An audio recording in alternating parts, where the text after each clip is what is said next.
For me, my choice to serve in the military was actually before September 11th when I was thinking about joining. And my motives were really, I wanted to give back to my community. The summer of 2001, Middle East wasn't even on the radar. It was more of a, if a tornado strikes, I want to be the one that gets called to help clean up. My enlistment date was to be September 10th, 2001, and I went to the local base to swear in, and the officer that was supposed to swear me in wasn't present, and so they said, can you come back later on in the week and we'll get you sworn in there. I just had to raise my right hand. Everything else was done. I went home and the next morning woke up and it was September 11th. And I was thinking in my head, I haven't sworn in yet. I haven't raised my right hand and I don't have to do this.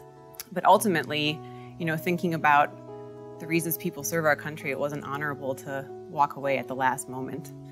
So I served my first deployment in 2004 into 2005, and that changed everything.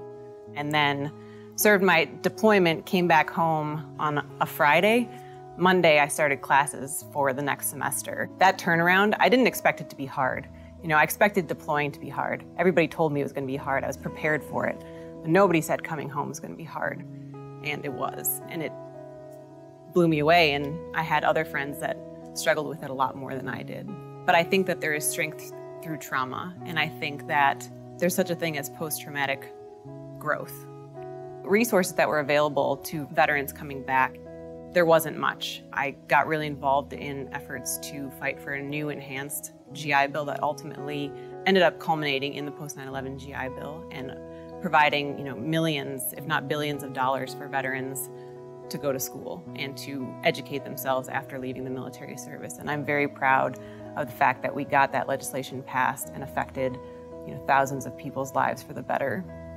Veterans can affect their communities by leading in local businesses.